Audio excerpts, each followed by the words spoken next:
جی، عمران خان کی رہائی اور سائفر کی سزائیں معطل ہونے کے حوالے سے اس وقت بڑی خبر یہ آ رہی ہے. کیا خبر ہے؟ بلکہ سلمان صفدر صاحب، آپ ڈیلی خوشخبری کی بات کرتے ہیں، بالآخر کوئی خوشخبری دے ہی دیں آج.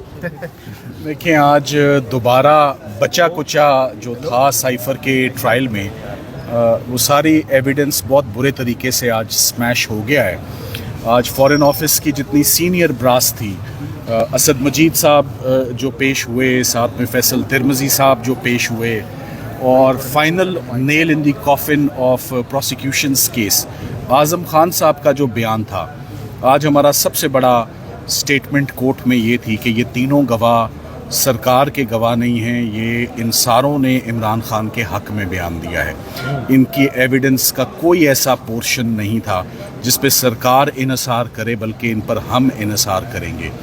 اور جن لوگوں کی سٹیٹمنٹ پر آپ نے اس کو آگے پروسیڈ کیا، یہ ڈاکیومنٹری ایویڈنس کا کیس تھا، مگر ڈاکیومنٹ اس پورے مقدمے میں ایک بھی نہیں ہے. نہ ڈی مارش صفحہ مثل پہ آیا، نہ سائفر میں کیا تھا، نہ میٹنگ کا کیا حصہ تھا، نہ ڈی کرپٹڈ آیا، نہ پلین ٹیکسٹ آیا. سو ڈاکیومنٹری ایویڈنس کے کیس میں کوئی بھی ڈاکیومنٹ نہیں ہے. یہ بڑی حیرانگی کی بات تھی.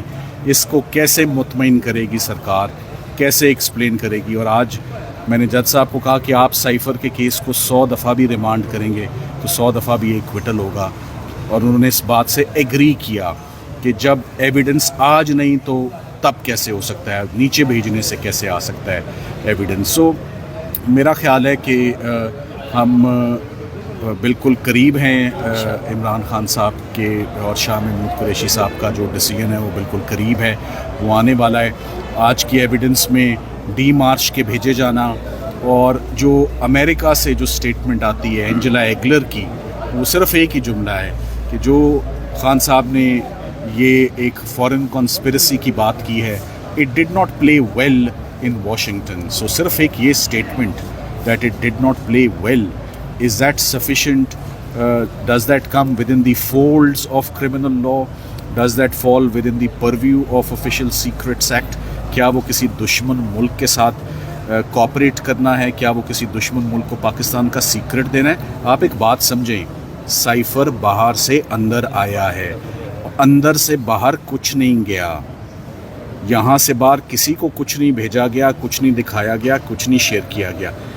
جب آپ کو بتاؤں گا کہ آفیشیل سیکرٹس ایکٹ میں کس قسم کی پروسیکیوشنز ہوتی رہی ہیں، کوئی پاکستان کے راز آپ دے دیں کسی دوسرے ملک کو، کوئی کسی کلبھوشن یادو کا کیس ہو، کسی ابھی نندن کا کیس ہو، کسی F-16 کی ٹیکنالوجی ہو، کوئی کہوٹا نیوکلیئر پلانٹ کی ہو، کوئی فارن آفس کے سائفر بیورو کے اندر کی کوئی تصویریں، امیجز، سیکرٹ کوڈز نکال کے دشمن ملک کو دے دو جس سے پاکستان کی سالمیت کو نقصان پہنچ جائے. میرا خیال ہے جج صاحب لا ہی نہیں پڑھ سکے، جج صاحب قانون کو انڈرسٹینڈ ہی نہیں کر سکے. یہ کیس آج چند ایک ایسی لائنیں پڑھی ہیں جن کو پڑھنے کے بعد میں نے کہا تھا کہ کیس آج یہیں پر ختم ہو گیا، اور میرا خیال ہے کہ وہ ختم ہو گیا ہے کیس. یہ آنے والے دنوں میں سر کب تک ایکسپیکٹ کیا جائے کہ کیس جو ہے وہ کنکلوڈ ہو جائے گا؟ دیکھیں، آج بھی 3:05 پر کیس شروع ہوا ہے رمضان میں.